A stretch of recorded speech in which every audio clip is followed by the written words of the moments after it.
Now then, lids, you're listening to the legendary Have a Word. If you enjoy this podcast, you will love being a patron. You get an extra 90-minute episode every single Wednesday. Pure, unadulterated, unfiltered Have a Word bullshit with me, Adam, Carl, and to a lesser extent, the Fintern. It's behind a paywall. It gets a little bit loose. It gets a little bit squirrely. It's some of our favourite podcasting because Adam says all sorts of shit that can't go on the proper internet. Once you sign up, you get the full back catalogue of all the patron exclusive we've done every week since May 2019. You also get to watch the now legendary Lockdown Lock-In, where we got absolutely shit-faced and recorded it. Oh my god, it got messy. And any more Lockdown Lock-Ins will only be on Patreon. Once you subscribe, you also get early access to the public episodes. The public get it on Monday, you'll get it on Saturday morning. And there's discounts on merch, discounts on live tickets. It's an amazing deal. We're dead proud of it. This Patreon has got us through one of the worst years of our career, but we also think it's a fucking dealio. Sign up at patreon.com/haveawordpod. You will not regret it. Now let's crack on.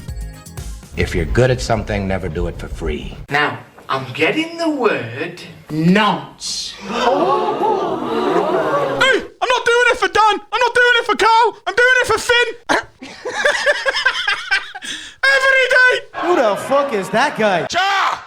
Upset me, nasty bitch. Oh, Jesus. Don't chat to me.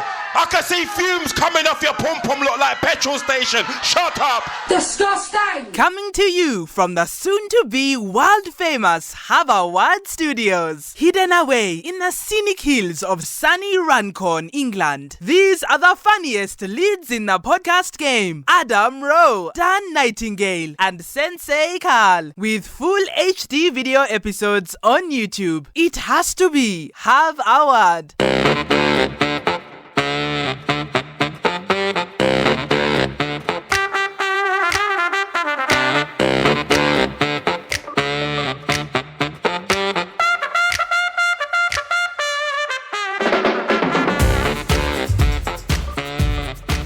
Alright lads, before we start this week's episode, I'm here to tell you about our latest sponsor, CoinCorner.com. Now, they are one of the longest running exchanges for cryptocurrency in Europe, and they're one of the best ways to buy and sell Bitcoin here in the UK. If you don't know what Bitcoin is, it's the number one cryptocurrency on the planet. It's been around for over a decade, and it's going mainstream. It's in the news every day. Celebrities like Tom Brady are tweeting about it. El Salvador's made it legal tender. If you want to get involved in the cryptocurrency game, the best way, in our opinion, to do that is to go to coincorner.com/wordpod. You go there, they know we've sent you. You're getting in the cryptocurrency game. They know we've sent you. Everyone's winning. You're helping our sponsors. They're helping us. That's how the pod game works, okay? That's what we want you to do. Now, we've got to say this. When you invest in cryptocurrency, it's like stocks and shares. Your capital is at risk. Don't invest anything you can't afford to lose. Be safe. Don't be a fucking dickhead. Now, let's get back to the pod. Tidy boy. Like, up there with the most tired I've ever been. Oh my god, you look like you've been fucking stroking an evil, like, James Bond villain. Do you know what I did? Very lazily. This is how tired I am. I limp brushed the body of this and not the arms, because I was like... No one looks at the arms, do they? No. Still limp brush, though.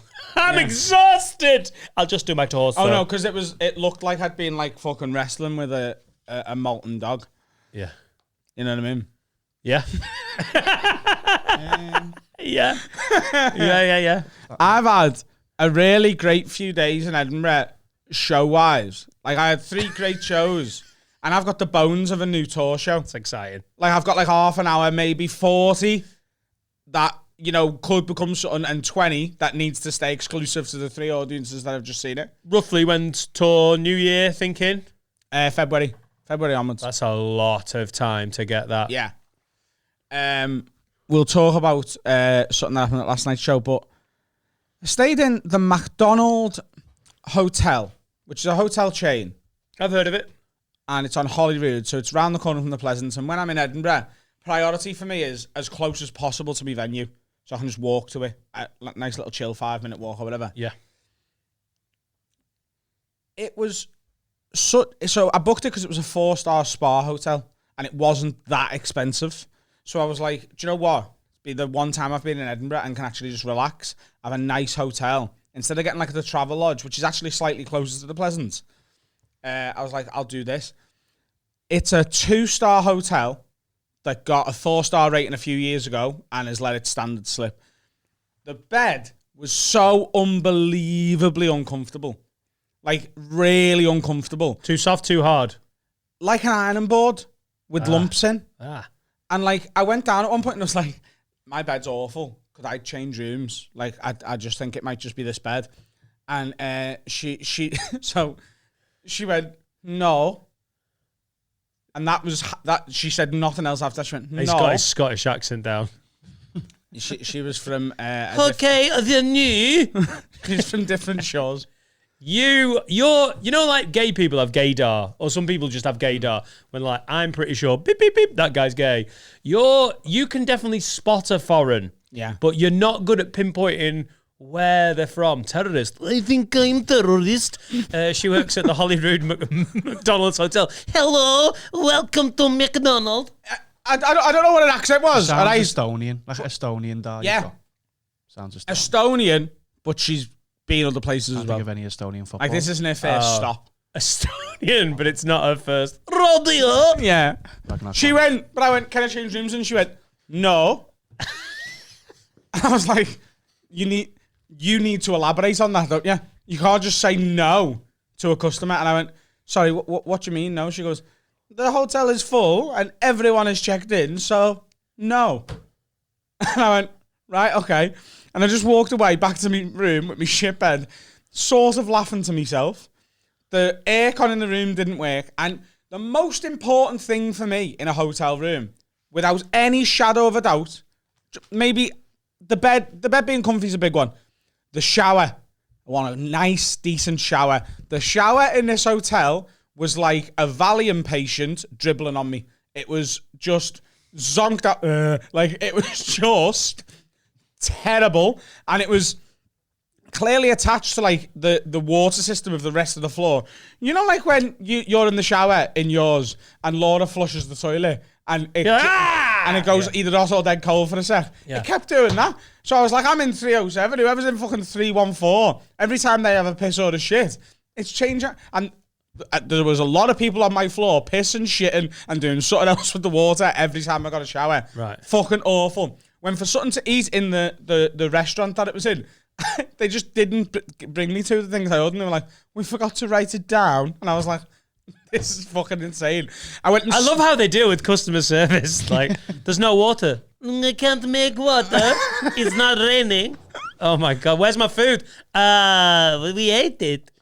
Stood at the bar to pay me bill for me food for like 10 minutes without being acknowledged. And there was a girl just filling the fridge up. And I thought, well, she's like the bar back or whatever, so she won't. She was the one who ended up coming to me. But she filled the fridges up and cut limes before she come limes? Fuck off. While making eye contact, which is borderline aggressive, like, I don't care if I cut finger. Fuck you. Oh, awful. And then, only last night. So last night, I knew I had to be up at 6 a.m. I was getting the 6:52 out of Edinburgh. Yeah, when you answered a WhatsApp at 8 o'clock, I was like, what the fuck? Oh, yeah. To get back here to do this, rather than getting like a guest co-host in. Up early as fuck to get here. Last night, could not sleep. So, and I reckon over the past 3 nights, I've had less than 10 hours sleep total. Aye. Awful. You know, when you're so tired, you feel sick, right? And then I realised what was happening. So, the day I got there, Tuesday, I was going to go Monday, but I was too hungover after the Patreon live show. And had some stuff to sort out. So, I went up on Tuesday on a sort of, not a bad one, but a 2-day hangover. And by the time I got there, I'm a bit tired. So my show was 8:45, and just as a little pep up before the show, I had a strong coffee at 9 o'clock at night. And then, because I didn't sleep well on Tuesday night, I've woke up on Wednesday, sort of meandered through the day, went and did Sloss and Kai's podcast. Couldn't nap during the day, just had a couple of other things to do. So then before my show, was like, I need a coffee to pep me up and a Coke. So I've done that again, and then gone for a couple of pints with Eshan and a bite to eat. And then last night before the show, I had another strong coffee. And that's obviously... Because you need it by then. You're sort of like in deficit. So because I was sort of so tired when I got there, it's put this sort of system in place where I'm having a coffee, a strong one, like an Americano, extra shot of espresso at 9 o'clock at night, every night. And then I'm lying there at 3:30 in the morning like, why can't I sleep? This is weird on your fucking ironing board. Yeah. awful. And then a man from the Asian continent tried to rob £10 off me this morning. The Asian continent. I mean, you're getting closer in terms of specifying, aren't you? Some type of foreign from the Asian continent. So here's what happened. I mean, are we talking Indie or the Chinese? No, the or first one. Thai? The first one. Chutney. If I was going to throw a dart at if I was going to take a guess, I would say he's from India. So sort of more Ishani than Steve's missus. Yeah. Yeah. Sign up at patreon.com/haveawordpod to find out about Steve's girlfriend. Who watched the episode? She did. His companion. Jesus Christ. Judy. Hi, Judy. All right. Judy, the Chinese companion. She's from... That's the full title. Do you know we are now own the domain findmychinesestudent.com? We do, yeah. She's from... Oh. So, She's from Chongqing. Dan. It's not Ching Chong. No, it isn't. Oh. Get a map out. Get a map out. Because if you say it wrong, it's the worst thing you've ever done in your I life. can't type in Ching Chong China on Google. It's Plug will Chongqing. be here. It's not. You're saying it racist. I'm saying it right. See? It's a yeah. It's It's Chongqing though. It's a Q. yeah, but it's pronounced Chongqing. Chongqing. There you go. Anyway, It looks like assistant producer Steve is seeing a lady from... a Chinese Chongqing. sort of slang for sucking dick. I'm chonking on a dick. It does. 10 hours sleep, ladies and gents. 10 hours sleep. I mean, that's the problem with Chongqing, innit? You're like, I think it's a euphemism for blowjobs. I'm not sure that's why it's an issue. I'm chonking on a dick. So we've now offended Judy's home city as well as her. No, I haven't offended it. I've just said it just looks like Hey, the shout title. out to Chongqing. I don't know what it's like. I'm literally Chongqing for life. Big shout out Chongqing. If anyone's watching from Chongqing, Yeah. fucking Shout out. Vamos Chongqing. The seaside. The old Chongqing. No, that was racist. That's a problem. No, they call it Chi Town. They do in China. They call it. I honestly feel like I'm not here. You know, I feel like I'm asleep on the train, like crew. I feel like I've gone past me stop and I'm asleep. I don't know what I'm doing wrong. There is a city in the middle of China, a municipality. Yes. Yes, nailed it. Fourth time. Called Chongqing. Yeah, So what am I doing wrong? nothing. There's a place called Hull. Let me tell you about the Indian man who tried to steal money from me. Sorry. Shout out Chongqing. Chongqing, look, for life. What? Sorry, go on. He wasn't from Chongqing. No, He was from... he might be. I don't know, bit but I would assume based on his face that he wasn't. I think it's fair. I don't know for sure. That's like the cutest version of racism. I made a judgment because of his face. He's from somewhere different, thieving cunt. Where was this? So here's what happened. I was going to go into town. The reason I asked to put the record time back a little bit today, I bought a suit yesterday because I'm going to a wedding tomorrow. And the reason I bought a new suit is because I didn't have time to get the suit I've got in the house altered in time for the wedding. And it's way too big on me. So I was like, I'll just buy a new suit, completely different to the one I've got. And then I've got suit options whenever I need to put a suit on.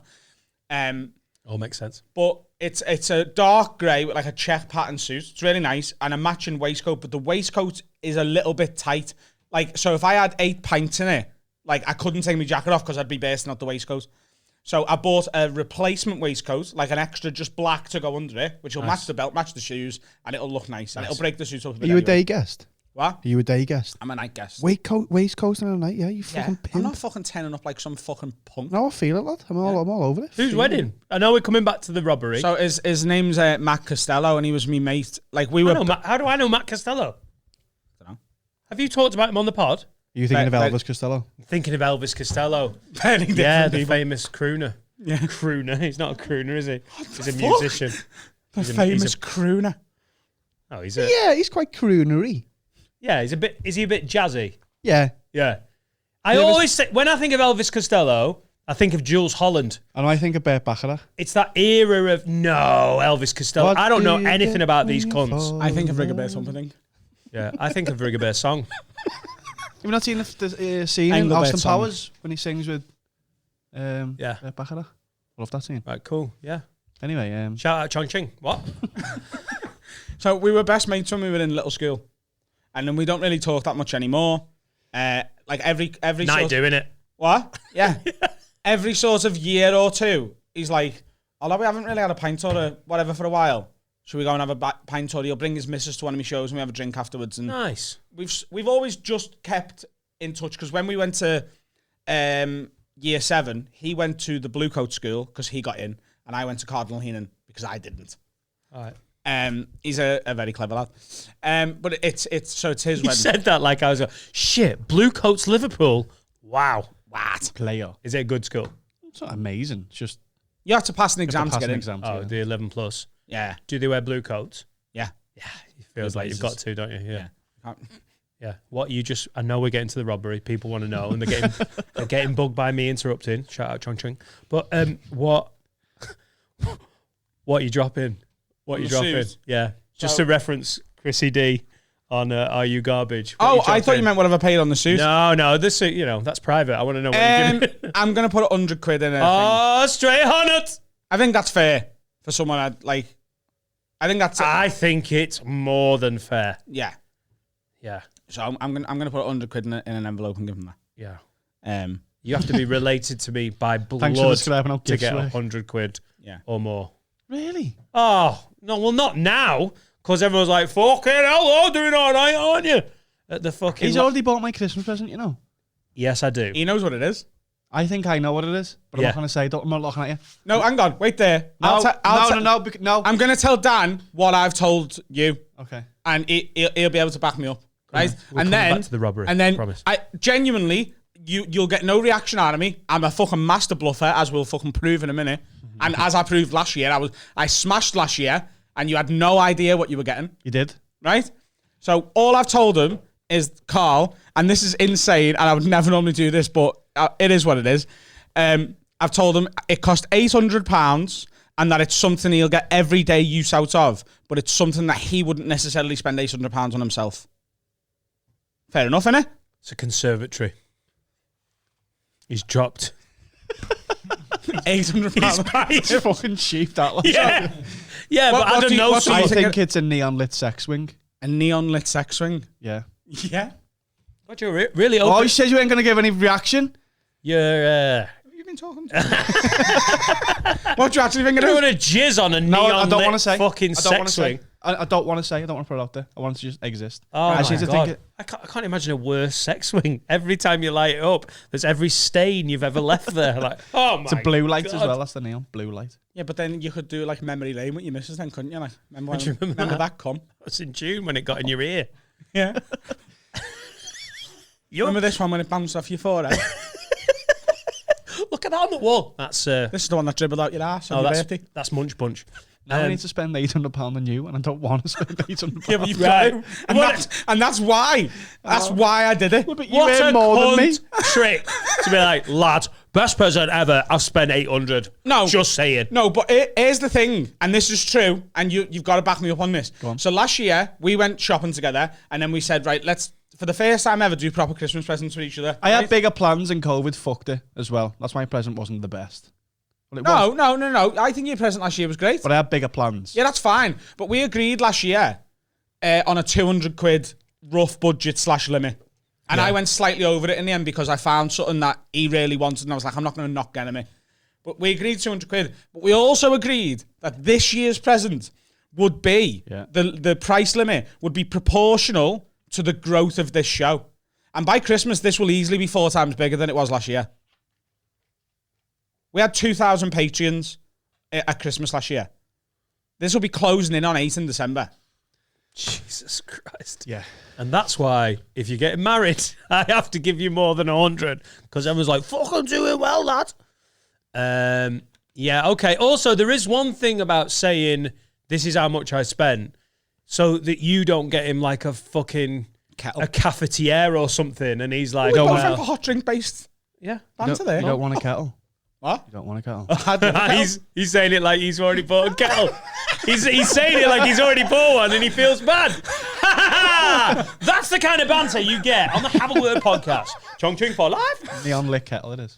Well, So, it isn't. So Not going to come on that. that's fair enough. Shouldn't he, though, because he makes a proportion of what you and I make, spend the same proportion? No. Okay. Up my percent then. No. I say. I'll help you with the Christmas Why present would you have before I opened up the your door percent. to the pay rise conversation? No, Why did you do that? I'm going to close that door. I'm in now, lad. Order. He's spending. Order. He's spending £800, and do you know why he's spending £800? Because I also know that between now and Christmas, he'll want something else, and I'll find it, and I'll end up getting that as well. Because I'm a frivolous, generous twat. Oh. He's spending £800. I might get him a conservatory. Well, yeah. Did you get mugged or anything by a Southeast Asian man? Can't remember. So, You've been mugged recently? I didn't end up getting mugged, no, because I told him I wouldn't have it. Was it Isha? He must be so gullible on the streets. You got mugged by that woman who wanted money for the bag. It wasn't on the streets. Let me get it. Right, here's what happened. Why don't you just tell the story, Adam? What he's doing there is he's taking a piss because it's him stopping you telling the story. I knew he wanted to, but I made out like he was The one slowing stalling. it down. Yeah. Ching chong for life. Chong ching. Chongqing. Oh shit!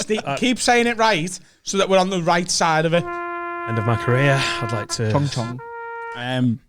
So, my plan, because that waistcoat doesn't fit, was to get to Liverpool early and get a new back put on the waistcoat, which is a bit wider, which is what that's what this procedure is called. When they make a waistcoat a bit bigger, you get a new back put on it. I rang Slater's on the train down, and they said we wouldn't be able to get that ready for you tomorrow. So I was like, right, I'll just wear the black one, then I've got that fits perfectly.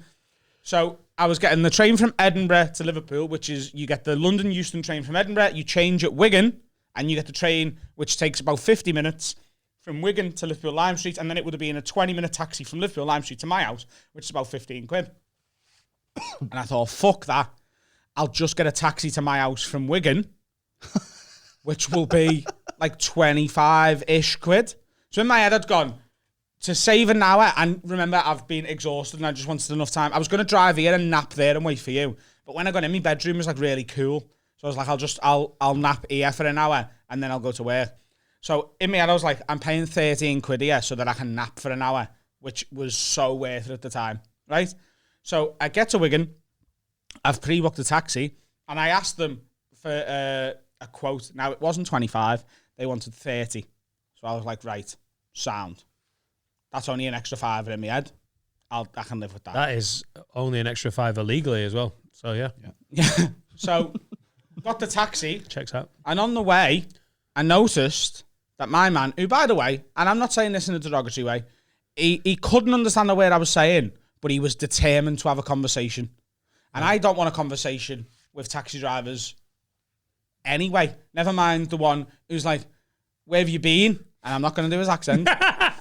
Where have you been? And I'm like, I've been away for work. You've been on holiday? No, I've been away for work. Oh, to see your wife. Where does your wife live? I haven't got a wife. So who have you been to see? The accent's slipping in. It is a little bit, yeah. So I noticed on the way, he had his meter on. And I was like, that's fine. And it got to, like, we're on the M58 or the 57, and it had gone over 30 quid. And I was like, Then we pulled outside ours, and he said, that's 42.70, please. And I went, it isn't. And he went, oh, what? And I was like, I asked your company the price, and they quoted 30 quid. And I said, is that a set price? And they said, yeah, we can make it one. And he goes, they didn't tell me. They didn't tell me. It's 42.70. And I went, shall I ring them? Or do you want to ring them? Because I've literally only got 30 quid in cash here anyway. And I wouldn't have got the taxi for £42.70. I wouldn't have done that. So who's ringing them? And he went, let me just check my messages to see if they sent anything to me. And it was like he thought, because he was in the front seat and I was in the back, that I couldn't see his phone screen that was stuck on the window. And he literally went on Facebook, scrolled through 3 posts and went, it does say 30 quid. Someone's done a status about it. Jackie at the depot. She just does Facebook posts. She does posts about immigration. She's pretty pro EDL, which is weird considering who she works for. And then occasionally she's like, oh my God, big news, guys. We're having casserole for tea. And a passenger from Wigan to Liverpool is getting a set price of £30. Lols. Yeah. So he Right. tried to rob me of £12.70. Right. I wanted way more threat and drama than that. I wanted you to do the voice so badly. But Yes, £42.70. okay, maybe I didn't. Did he lock the doors as well? What? Did he lock the doors? He got his gun out. Oh my God. Oh, He said, yeah, you'll but- pay me the money. That's it. What did, you, No. what did you do? What kind of gun was it? What? What kind of gun was it? Wasn't an Uzi. A sawn-off shotgun. A sawn-off shotgun. Not a shotgun. A sawn-off shotgun. Yeah. Yeah. Just does he just keep it there? Yeah. This fucking isn't a set price, mother bitch. Just check Facebook. Just check Facebook. Bloody Jackie. Could have shot you then, bro. Yeah. So That's my Wigan accent. So I nearly got. Did you nap? When I got in, I've had an hour. Nice. Does that help or? Sometimes an hour can make me Do you feel. know when a I bit... first woke up from it? Oh no, yeah. When I first woke up from it, I felt worse. But I wouldn't be able to be sitting here having this conversation with you now if I hadn't had that hour. Do you know if you have a coffee and 2 ibuprofen and then nap, you wake up like Usain Bolt? You could have run here. I don't think that you've researched that properly. I've done it and it feels great.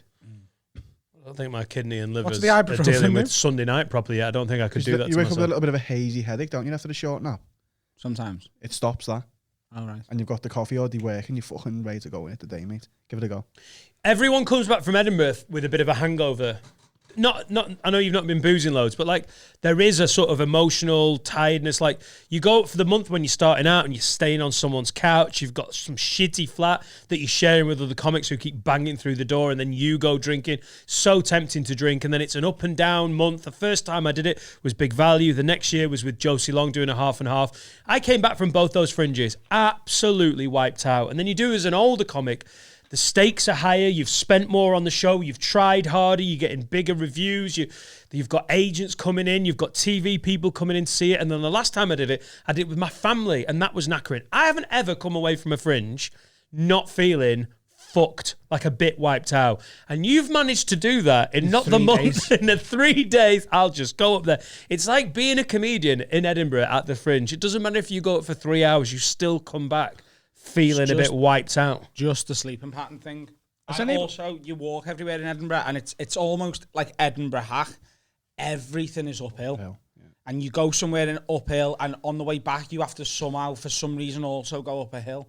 And it doesn't make any sense. Yeah, it is a weird one that if you know Edinburgh, if you've been to the fringe, it's Cowgate runs at the bottom. Yeah. Holyrood's at the bottom. Then Princes Street is up there, and then the train station's down there, and the Royal Mile's high. Well, it's But 'cause then they to get to built- Cowgate, it's like so layered. It's unbelievable. It's because they built a new city on top of an old city, didn't they, when the plague happened? Like, the plague happened, and there was loads of dead bodies and that.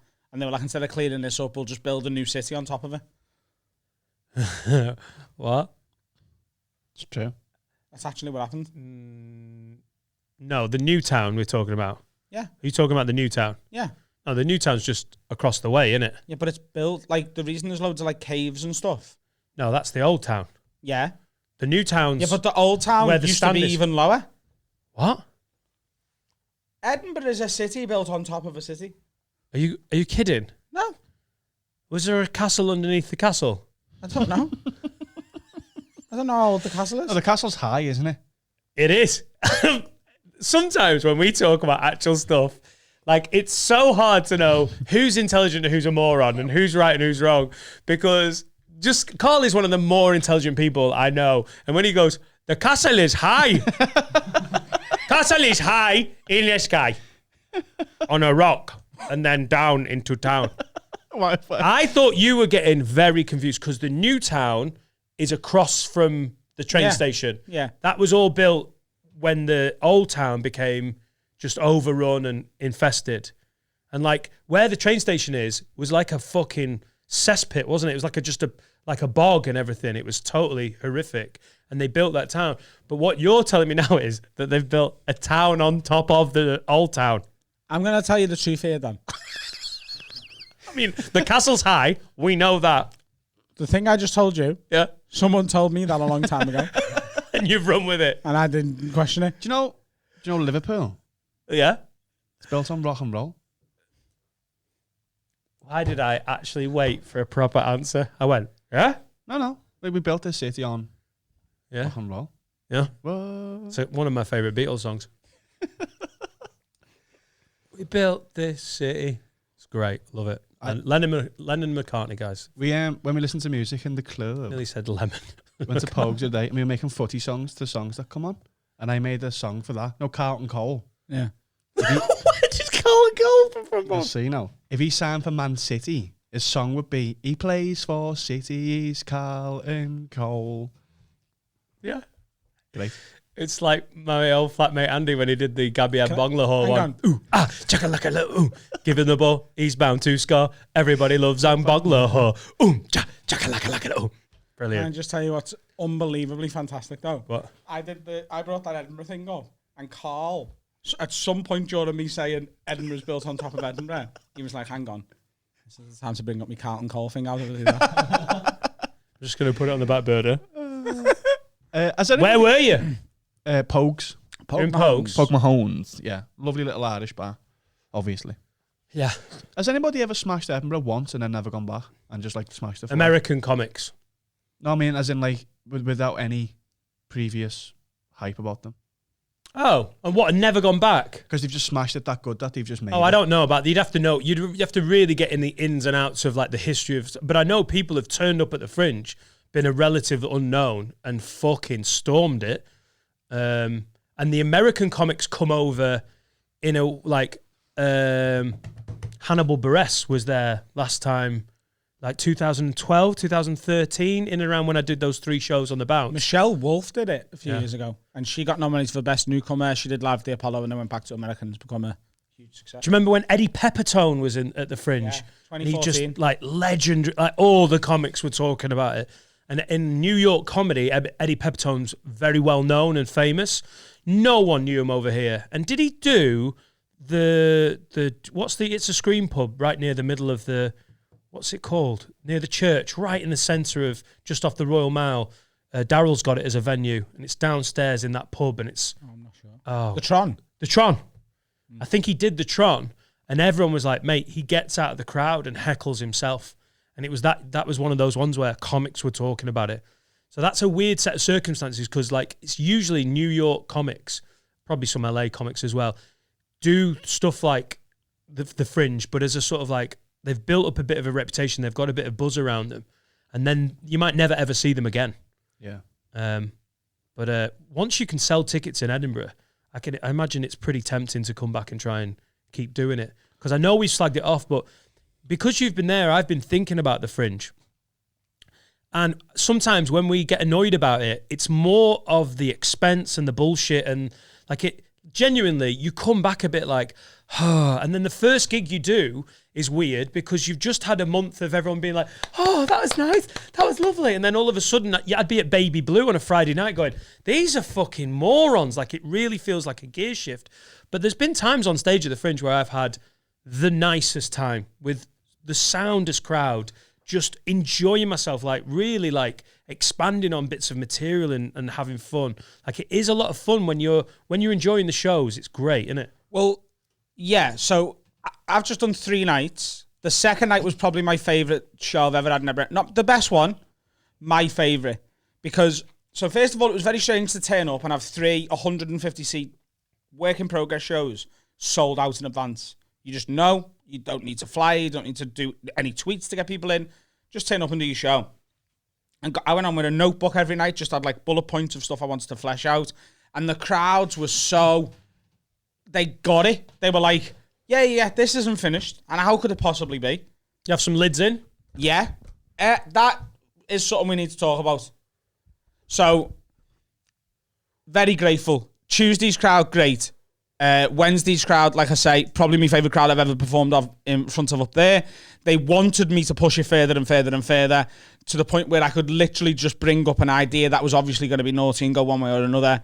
And they were just laughing at the audacity of trying these routines. What percentage of our lot do you reckon? When I say our lot, I mean you lot. So at the start of every show, which I always do in Edinburgh, it's always how I open really, I always check why people are there. So I said, give us a cheer if you've been to see me do stand-up before. And every night, it was sort of between 5 and 10% of the room. Not much had seen me actually before do stand-up. Then I said, who's here for the podcast? 50 to 70%. Jesus. And then the rest of them were just there because there's a show on. And we want to go and see this guy because it's 8:45 at the Pleasance Courtyard. And they'll have heard of you. Some of them. No, some of them hadn't. Oh, right. Like I literally went, who doesn't know who I am? And you're getting 20, 30% of the room cheering. Yeah. But the people who are coming from the podcast are like we mentioned it a couple of months ago. They're shouting podcast phrases during routines. Not many of them. Last night there was 2. And I texted you before the show last night Too and many. said, there's a bell end here and he's going to shout during the show. Because as I walked into the courtyard, he went, Adam! I listened to the podcast! Across the fucking courtyard. And I was like, right. And I sort of understand why they're heckling it. I do understand it, but it's still... They love it. Well, what they're trying to do is go, hey, I listen to that thing you do. I'm a bigger fan of yours than everyone else here. Yeah. That's what they're doing. But they don't realise that they're completely... So first of all, there's people who just want to see stand-up of mine because they're just stand-up fans and they don't listen to the podcast. And they don't know what chard upset me nasty bitch means. And the people who've never heard of me before definitely fucking don't know what it means. So you just end up looking like a disruptive twat to everyone and you're pissing me off. So, and I know it'd be the exact same for you. If you're shouting during the show, what you're trying to do is go, Adam, we should be friends because I like that thing you do. And you're just making me think you're the biggest bellend in the room. It's so frustrating. And last night, these 2 of them chose to do it during the routine that I'm trying to rework about the girl I fucked who died 3 days later. So it's a really delicate routine about a girl who's actually dead in real life. And that's when they chose to start shouting podcast phrases. So at the very end of the show, I literally, like in a non-humorous way, a non-humorous way, I just went, lads, here's a bit of a lecture on how to behave at a comedy show and why what you've just done makes you a bit of a tit. And it needs to stop. And I tweeted about it. I put it on my Instagram. Please, if you're going to come and see us do stand-up, we understand that you want to let us know that you enjoy the podcast and stuff. Come and speak to us afterwards. We always come out. You'll always have a chance to see us. You can always just tweet us and say, big fan of the podcast, coming to the show. It's the same to us as getting to say hello. Like, that's fine. Doing it during the show. Like, I'm going to, when I eventually go on tour, especially when you film and stuff as well, I'm going to have a zero tolerance on it. And if people are doing it, I'm just going to boot them out. It's different for Adam because he was already doing a tour. He's done tours before he's done this podcast. I'm putting together a tour that's going to be announced soon for this time next year. And it's like, I don't ever want anyone to think we're not grateful because... That's very important. I am so grateful. And I put that on the tweet. Yeah. I was like, I do love you all. Like, you've given me career a proper boost. You especially if you're a Patreon, you're putting money in the bank. Even if you're not a Patreon, you contribute into the YouTube adverts and the sponsorships we get. We're so unbelievably indebted to our listeners, but that doesn't give people sort of the right or the entitlement to make a show about you and be shouting out. Because we're doing this to try and tour more. Like, we both got into this to do this because we like hanging out, we like making each other laugh. We want to build this up. It's gone better than I ever fucking could have dreamed of. But really, the point was to then go and sell tickets for a tour. You can't use the thing that we've made that we love to then fuck up the thing that was meant to be the final product. It's so frustrating because you're going, oh, I love it. And I know that you love it. And I want you to know that I'm in. And, exactly. And then the timing is so off. I have seen people chip in since we've done this and since it started taking off. People come to gigs all the time. I've seen it done where it works, but it's not good. So what I do, and what I'm sure Adam does, I throw in a few little audio callbacks to the pod just to be like, if you're in from the pod, I know that you know this This is for us. Like, I do a mama like that, mama like in the set. But to shout out and interrupt, it's so frustrating. Rhythm and flow and pacing and timing are so important to the art of stand-up. And when it gets thrown off, it can derail a whole routine, and you don't know what you're interrupting. You don't know whether you're interrupting a really important setup for something later in the show, or whether you're about to ruin a punchline or whatever. Come and enjoy the show and just don't shout out.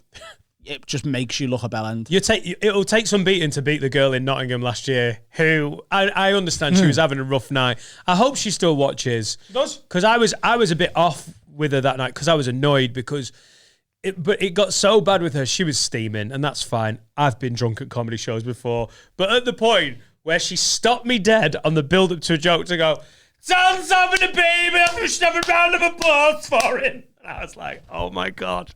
I literally wanted to cancel the pod. I'm like, I can't do this. And the woman next to him was like, I don't care. Can you let him do his bits? And you're like, she's got a point. Yeah, so I know it's never going to be that bad, but fair one. We love you guys. Just don't be knobs. There'll be loads of people from the podcast who are embarrassed with that, won't they? They'll be sat there going, what the fuck are you doing? Because they know what it's about. But that 1 or 2% that are like... Well, I had a lot of messages coming to me, Twitter DMs and Instagram DMs last night, which were like, lad, I love the podcast. I can't believe those fucking helmets were shouting out. It makes us all look like fucking idiots. And I was like, yeah, I know what you mean. So yeah, we want you to come and see us live. The shows are going to be great. Dan's new stuff is unbelievable. I'm working hard on what I'm hoping is going to be the best show I've put together so far.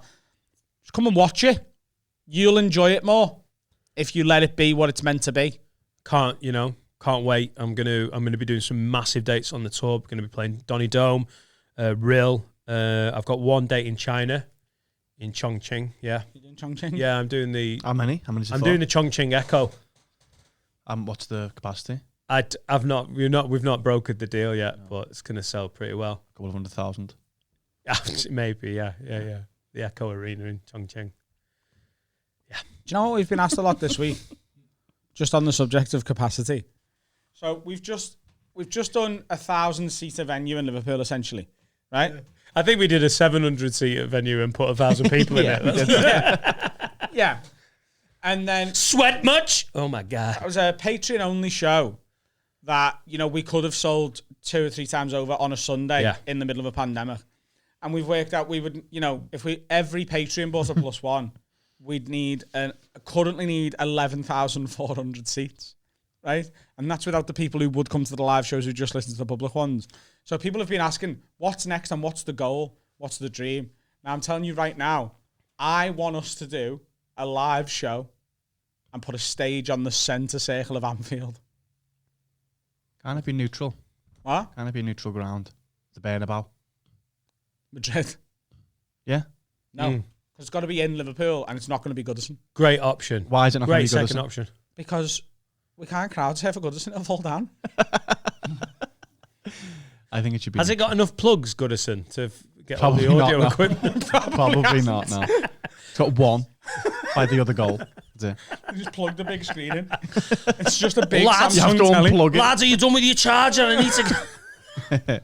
Yeah, I reckon we can genuinely, in a few years, sell Anfield out. No. Why? You're a silly person. Why? Dan, have I told you this time Why last would year? you not want it? Like, you're jumping. So, there's the fucking... I've just mentioned the Echo in Chongqing.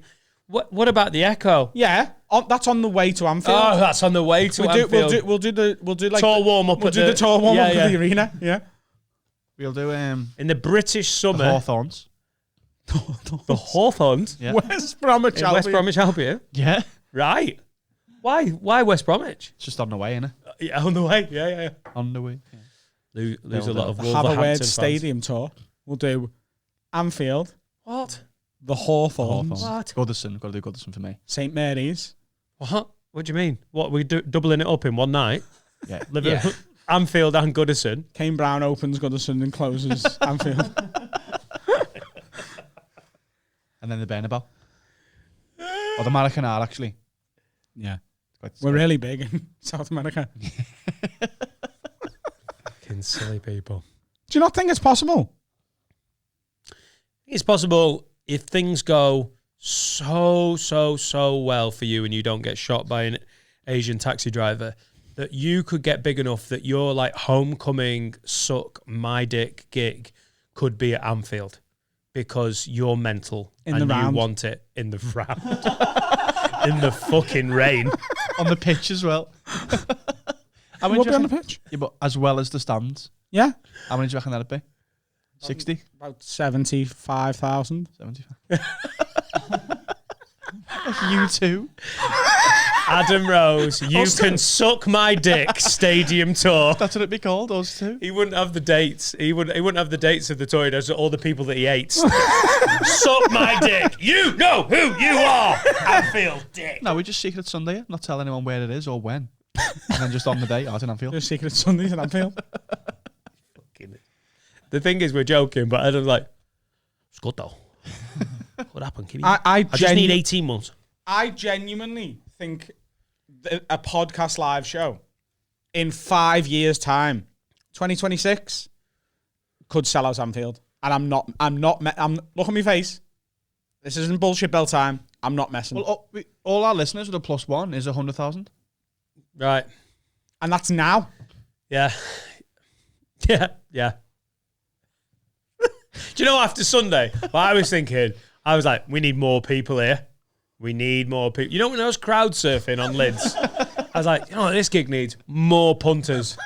Definitely more, less aircon and more punters. 75,000 people. Right. Then you can crowd surf. Yeah. Crowd surf home. I'd jump off the centre circle stage that we've got put in the round, and I'd get taken all the way up to the back of the cop and brought all the way back again. I'd jump off the main stand. It's exciting. I think it's possible. Like, I genuinely think it's possible. I'll be judging. We've just done 1,000, 18 months in on a Sunday.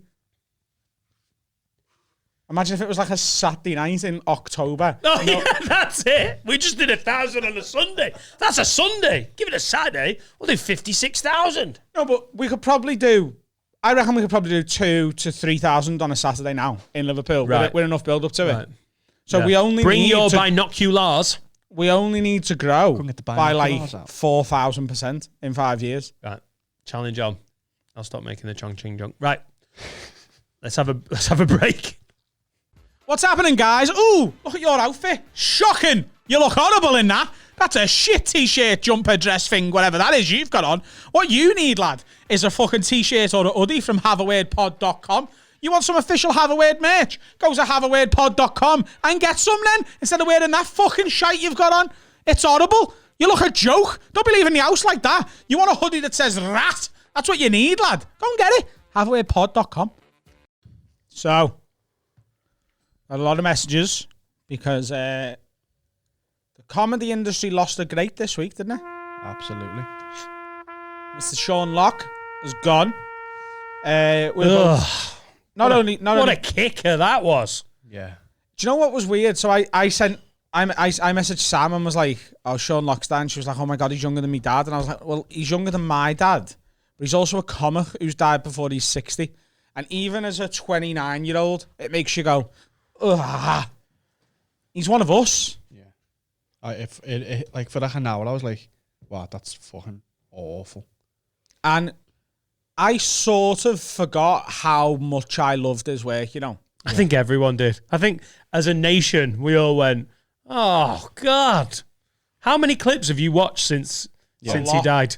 I've watched The Tiger Who Came for a Pint and The Rectum of the Year. Oh my God.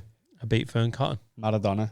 Maradona to me, I think, like, being really, really overly critical, I think that's sort of like an obvious one. He's in South America and it's... Right. I beat Fern Cotton in Rectum of the Year, where he's shitting to the point people are being sick. I beat Fern Cotton, I think, is one of the funniest lines I've ever heard in any bullshit bit. He'd have been unbelievable on this. God, yeah. They got a chance to... He was so creative. Like, when you're watching 8 out of 10 Cats, a lot of those starters they've had before. They've been prepped on it. Sometimes I watch this back, and And sometimes we miss open goals all the time. I mean, particularly on Monday when we recorded the Patreon exclusive after one of the heaviest nights of my recent life, that Turner Disney film into porn. Like, people have been commenting like, guys, because we were like, Yeah. But that's because we genuinely don't prep that stuff. And it works for this pod. Obviously it works. It's what we've been doing. Sean Locke was both amazing at that slightly prepared stuff where it's not scripted like his material, but he's just been given a few days to like, when you're like, Sean, how do you think you would be described? And he was like, oh, I don't think you could use words. I'm more of an idea or A smell. I'm like a fragrance. Yeah. Like, if he's just had time to write that stuff, not only is he lightning quick, or was lightning quick when he was fucking around like what we do, but the beautiful, what did he say? Like wet tarmac or a vet's flannel. Yeah. Mate, it's those simple, lovely throwaway lines. And you know how someone's good at that? You're making other legendary comics piss themselves. Not just like, oh yeah, fair play. Yeah. There's Claude other the legends going, jeez. Claude the Pen is one of my favourite TV bits ever. I watch it regularly. I love it so much. And when Jimmy's laughing normally, like he's not doing that fucking weird laugh, and he's crying laughing. Yeah. Miles Jupp holds his own in that little clip, doesn't he? Yeah. I won't spit on you when we're having sex. Like, Sean's just kindly offered not to spit on one of our guests. I never went to see him on a tour. I just saw him at that time at Altitude, and I love this stand-up, but I think in those clips you see the real genius of the man. Yeah. And I get that because some of the bits of comedy I'm most proud of, we've done on here. Like, I'm not speaking for Sean Locke. Maybe he preferred doing stand-up. I know he bitched about doing Countdown quite a lot. Yeah. Fucking him whinging about that is hilarious. But I never loved this. He wasn't one of my favourite stand-ups. Did you see him live? I'd never seen him live. I did like his stand-up. Finley saw him live. Did you? Yeah. I did like his stand-up, but I think as a panel show guest, I think he's probably the best to have done it. He's as funny as anyone on those panels. Yeah, and Grumpy Old Man, I think, is very easily done. I've seen Grumpy Old Man done a lot. We've talked about it. We've seen it done on the circuit. We've seen Grumpy Old Man done by young, quite good-looking men, and it doesn't it just doesn't work. But he did Grumpy Old Man without ever being... He did it with creativity and flair and almost like charm. Like, I don't know, it's really difficult to describe. Someone being a miserable old cunt while being really creative and playful. It's quite a clever thing to get right. And I just go back to that time I met him in Altitude, which I tweeted about, if you, I don't know, I feel like we put a little clip out, but that's the only time I met him, and I met him and Bill Bailey on the transit from Munich Airport to Altitude Festival, which is like a ski and comedy festival. This I haven't told this story for a while, so if you're an OG listener and you've done a lot, you'll have heard me talk about this, but if you knew, I basically got booked on Altitude. I think you're doing it next year, aren't you? Yeah. And they sort out the transport, and whoever's landing at the same time will get put in the same transport.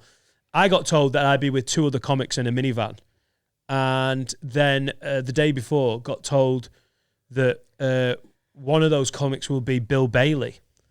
And so I was waiting at the bar. The guy who is running the transport, driving the minivan, was like, yeah, Sean Locke's going to be here in a bit. So I just got off I'm kind of excited that I'm going to be with Bill Bailey. And they're like, yeah, Bill's coming in a little bit later. Sean's just getting his bag. I was like, right. So you're like, oh God, I'm going to meet two famous people. And I don't know what you're like with this. We've talked about meeting our heroes in comedy.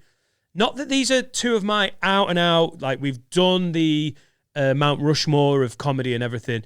These aren't two of the people that like I would go weird with. Yeah. But Bill Bailey and Sean Locke are fucking legends, like UK comedy stand-up legends. And it made me go, oh, Sean Locke and Bill Bailey in one minivan. And then I had this little slither of fear of like, oh, I hope they're not cunts. Yeah, I always get that. That's a big... whenever I'm meeting someone like that, and it normally happens in Edinburgh for me, or occasionally in London, but you meet someone big. And I remember when I met Mickey Flanagan, we've got the same representation, and he was sat with my agent in the Abattoir bar. And I just went over and spoke to Christian, and he's like, have you met Mickey before? And I was like, no. And he said, let me introduce you. So he said, Mickey, this is one of my newer clients, Adam. He's a working class lad from Liverpool, blah, blah, blah. And I went, nice to meet you, mate. So, and Christian actually sorted me some tickets out to come and see you in the Echo Arena. And he went, where the fuck's that one then? They all fucking echo. It's pretty fucking good. That was just that's how to be dead sound. sounding funny. And then spoke for a couple of minutes, and then I just went and got, I wasn't in there to meet Christian. I was there to go and have a drink with a load of comics, and they would just happen to be there. And the thing is, comics who don't give a shit about that, there's something wrong there, because Mickey Flanagan doesn't need to be nice to anyone, really, does he? And I know you're on the same roster, but he doesn't have to be sound and everything. No. But he also does know how important you as a comic on that roster, less experienced, younger, how important that meeting him is. And the bigger, more famous comics that can be arsed just being decent humans, because we've talked about a few that haven't. We're not naming them directly or whatever, but when they're not, it's just so cunty, because the newer act, the younger, less experienced act, will remember that for a long time. And it's a kicker. Ross Noble was amazing to me when I was starting out, when he was one of my favourite acts, and it was really big for me to meet him. First comic I ever seen live. He was so sound, it was almost like we'd started out together. You're like, I am just some cunt that you met on this bill. Like, I got a tap on the shoulder when I was having a beer at Munich Airport at the bar, and it was Sean Locke, and he just went, all right, Dan, you're Dan. Went, all right, we've got 20 minutes. I'll have a beer. Got himself a beer, and we chatted like you just got to a green room early, and you were on the bill together. You'd not met, but I'm opening or emceeing and he's closing. That was the tone of the conversation, and it never changed. Bill Bailey turned up, and they were obviously best mates from back in the day. Now, I've found out this week that they actually were Bezos, but I could have told you that from that transit. They were just like old mates. Never once on that 2-3 hour journey did I feel like I was less important to Sean than Bill. Or Bill Bailey travels with 2 roadies who at first I thought they were in his band, and then I was like, yeah, but Bill Bailey doesn't have a band. He's got so much equipment, if you see, which is one of the most amazing things you can see live, is Bill Bailey on form. But he has so much kit. He's got 2 roadies. All of us were in this van with some driver who works for Altitude Festival. And then we stopped very early at a service station just outside Munich. It's cold, it's pissing it down. And Bill Bailey wandering around that service station was so funny, because one of his tour guys is obviously like borderline babysitter. Just keeps him on a lead because he's such a man-child. Bill, and he's got a fucking credit card. He came back in with an assortment of crisps, pop, like hats, toys. He's like, oh, fucking dinosaur. And then Sean Locke whipped out some... I think I'm going to need one of them. Right, yeah. Probably me, isn't it? Right. It's kind of, you've got to keep the credit card. You're just as bad. That's as very bad. Sean Locke whipped out a bottle of peach schnapps, quite strong schnapps, and we just got gently hammered all the way into the mountains. And he was talking about Chelsea. He was a big Chelsea fan. Bill Bailey. It's just so funny. And I was asking a few questions without ever doing the like... You know what it's like as a comic. You're like, don't be too much of a fangirl. Yeah. Don't be a geek. But I like a little bit of the history of stand-up. If you talk to comics about when they started out and who they started with and who were their heroes when they started out, I'm telling you now, as if you're a younger comic, if you want to not be hack in comic conversation, get comics, however old they are, starting to talk about their first 6 months a year in stand-up, because it doesn't get talked about by journalists. It doesn't get talked about in dressing rooms loads.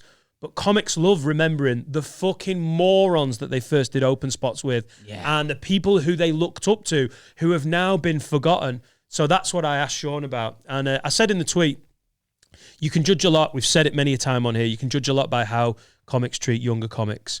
And Sean was so nice to me They bumped onto me. It bumped into me in the cafe on the mountain skiing. I was skiing on my own because I didn't know loads of people, and they were skiing together. And again, came straight over. All right, Dan. All right.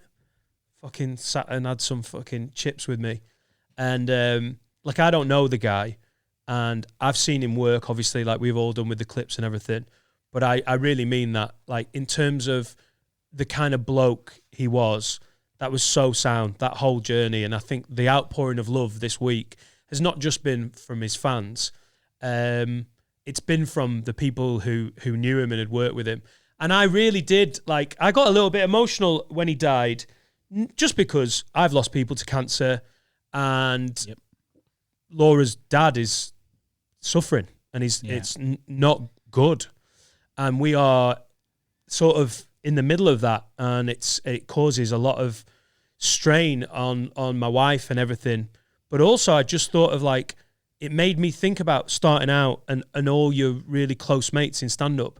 And I know his family have had their heart ripped out, but I also thought about Bill Bailey. Because he's lost his oldest, best mate. And even like there's been a lot of tributes from circuit comics who were obviously the people you're talking about, the ones who you would never think, oh, they're good mates with Sean Lock. I seen like Andre Vincent, who was like, I started with Sean and he's a great mate of mine and we haven't seen each other for a couple of years. Dave Johns, who's had a bit of success in recent years from acting and being in films and stuff. But these are the people that you're on about that start. They're not famous. They're not Bill Bailey and they're not Jimmy Carr, who's obviously going to be devastated, and John Richardson and Jason Manford. These are circuit comics who are really good and have earned a living from comedy for a long time, who started with this man and considered him a really good mate. And I thought about, like, what if Adam went or whatever? It's more like the guys you've known from Gig Dot. Mm-hmm. It is a special bond of, like, a love in it. Who were the first three names in your head? Like, who are the three you started with if you had to pick three? Randomly, it's if I talk about the very, very first gigs, it's Jason Cook. Mm-hmm. And Jason and I have drifted. We're not as close as we were. Yeah. He's gone on to have a lot of success. We see each other. We're old friends. When I did my very first podcast 4 or 5 years ago, went round to his house. I was at his wedding. But we've drifted as mates. But Jason's one of the first names I think of. John Cooper is a name that I don't know if we've ever even brought up on this podcast. He's a guy that does graphic design and a bit of stand-up. But we did our very first gigs together. And when I see him, sometimes he comes on a Christmas drink in Manchester. Like, I could be with you and Carl, and John Cooper would be as important to me on that night out. Because I hardly see him, but because we did our first, second, third gigs. But Barry's my oldest mate in stand-up from Gig Dot. And I thought about that, like, journey up into the hills, and I thought about Bill and Sean, how their careers have gone together.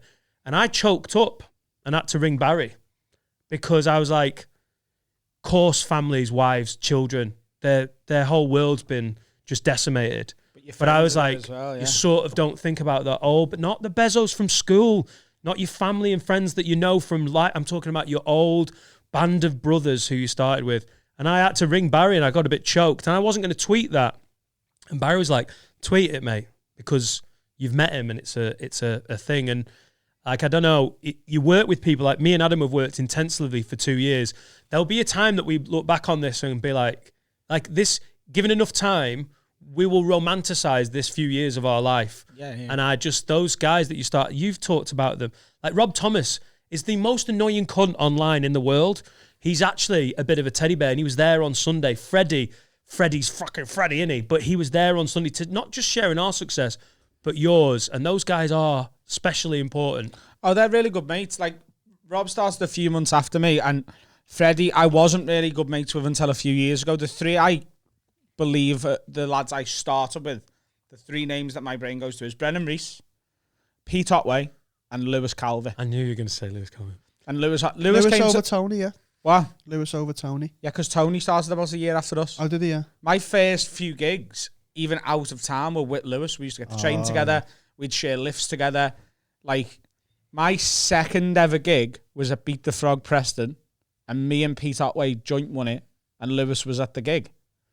And then, like, Brennan was doing Hot Water and the Manchester Frog, and then there's other people who were sort of around at the same time that I'm not quite as close with, like Steve Bugeja and Pete Phillipson and Lewis Charlesworth. And I remember those as being the guys that were on every open mic night, every Gong show. They were there. Jay Edwards, like the three that I in my head started with are Lewis, Calvert, Brennan, Reese, and Pete. And people go, "Oh, it's great with your podcast how you're best mates." Mate, we are now. Yeah, we are now because of this. Yeah, but we weren't. Me and Adam have always gotten well. But there was a time when I remember him doing his very first gigs, and I thought I was the fucking bee's knees headliner compare. Just got on TV. When you started out, I'd just got on TV for the first time. I was like, who's this cocky fucking scouser? And I liked him because he was cocky. But, mate, it's only in the last 2 or 3, 4 years.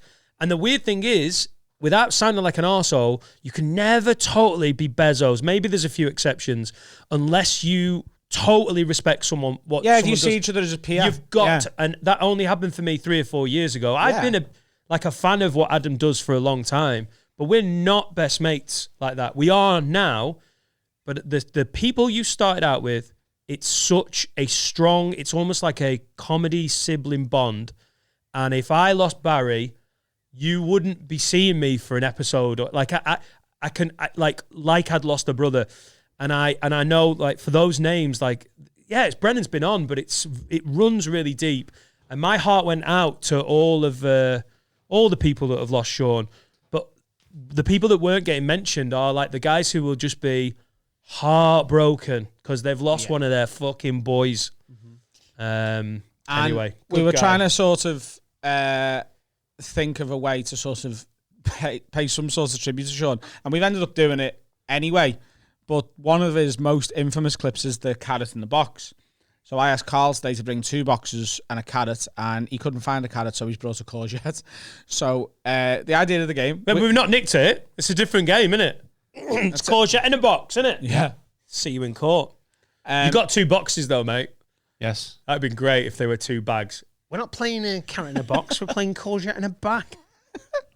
So the idea of the game is I'm going to look in my box... And then I've got to try and bluff to either make you swap or not swap. And the idea is I'm trying to end up with the courgette and so are you. And that's the concept, isn't it? Yeah. And if you haven't seen Carrots in the Box with Sean Lock, just pause this podcast here and search Carrots in the Box Sean Lock, and then Google and then search Carrots in the Box the rematch, which I'd never seen. Until I've not seen a rematch. There's a rematch on. Can we pause this? It's fucking brilliant. And he won both. I'm not going to ruin the rematch. Right. You should watch it though. He